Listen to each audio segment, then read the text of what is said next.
Hi, I'm Tim Sales. Today we're going to be talking about the phrase network marketing is a scam. So let's first define the word scam. Scam is a fraudulent scheme. Let's define fraudulent. The term fraudulent is generally defined in the law as an intentional misrepresentation of a fact made by one person to another with knowledge of its falsity and for the purpose of inducing the other person to act, and upon which the other person relies, with resulting injury or damage. So it's good to get the actual precise definition of it, but I want to just push you in on and pay attention to these three phrases I've underlined: intentional misrepresentation, knowledge of its falsity, resulting in injury or damage. Okay? All right. So I don't know of any industry that doesn't have people in it who create fraudulent activity. Okay, so they defraud people in healthcare, religion, media, government, military, education, financial. So there's not an industry that I could think of that there have never been found a person who defrauded someone. Okay, but that doesn't mean that the entire industry is a fraud, because some people in it are defrauding people. Okay, so that's the first point that I want to make. The second thing is that I went in and I began to read, and I spent a few days on this, to really study the people who feel as though that they've been scammed. Like, what were they talking about? What was it that was doing it? All right, what was their behavior, if you will? So the first one I want to talk about is what's not a scam. Number one is the generalization of. Okay, so a lot of people, not knowing the definition of a fraudulent, they will say things, they'll use phrases, and just the word scam just is one of those that comes up where they didn't get what they thought they were going to get. And some people even just don't like spending any money on anything. They think everything is free. I don't know if they do the same to their boss. In other words, work for them for free. But that's just, sometimes I've seen that behavior where a person doesn't want to pay for anything. So there's generalization. And then number two is prejudice against something. The person calls it a scam. All right, whether it's a scam or not, per definition, they just generalize it. So that's not a scam. Number two is, and I saw this quite a bit, purchase too much inventory, and this is specifically for network marketing, and expenses, and lost their money. Now, that's not a scam.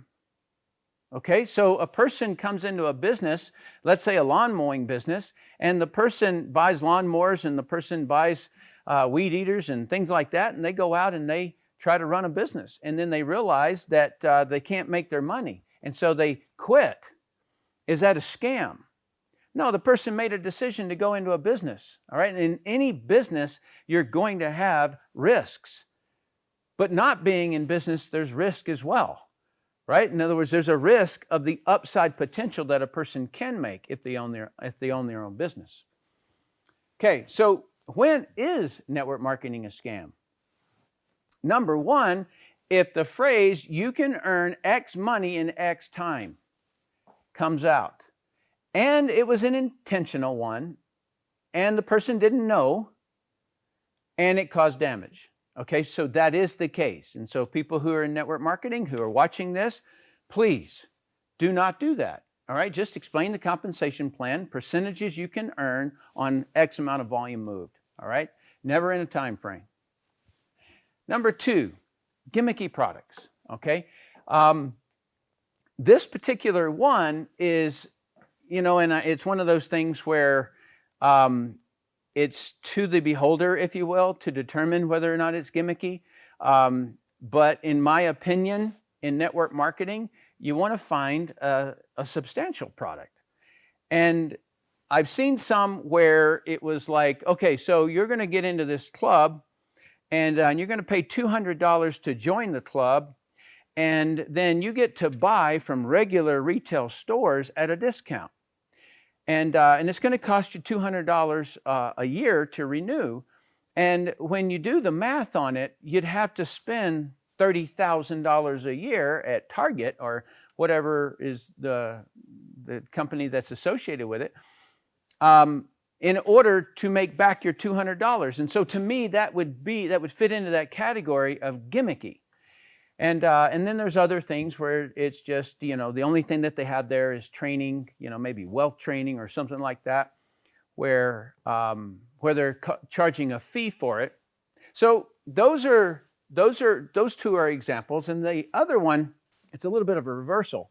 And that is that they're sometimes just mean and angry people. All right. I remember when you don't have to be in business long before you will run across this person. I worked at a Chevron station when I was just like 16 years old.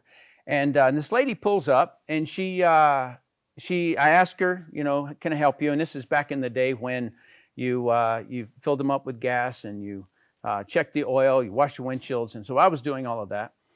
And all of a sudden this lady kind of like lit off and she began to scream. And, and I just kind of looked around the hood at her and didn't know what had happened.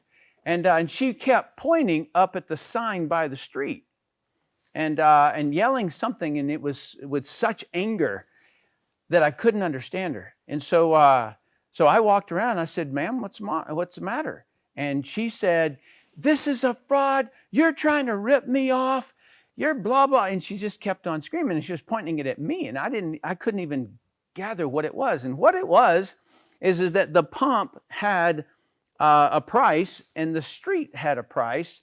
And the gentleman who owned the gas station had a late night fill where they filled the big tanks underneath the store.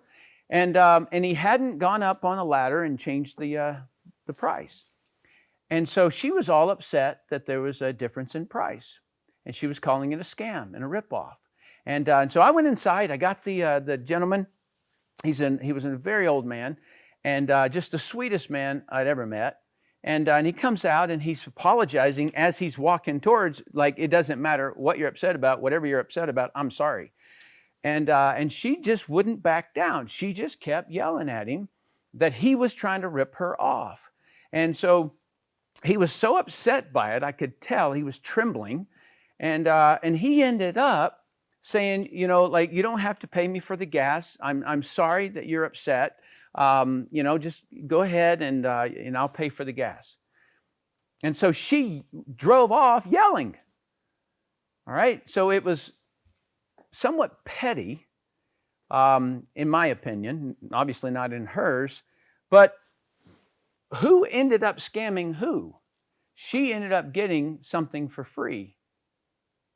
All right. And she could tell, if she'd not been so angry, she could tell that he would have cut the price down or whatever needed to be done to make it right. And so, this person, they typically just feel as though that everybody's out to get them, against everybody. Like everybody's pointing a gun at them. They're fearful of doing anything with anybody because they think they're going to get ripped off. And just as soon as they think or see something, then they launch in and say that it's a scam. So I hope that's helpful for you to understand that network marketing itself, all right, there may be some people who do some of these things. It doesn't mean the whole industry is a scam, okay? So I hope this has been helpful to you. If you like this, put like it, and then also give me some comments down below. I love to read them and find out what your thoughts are on this. Thank you.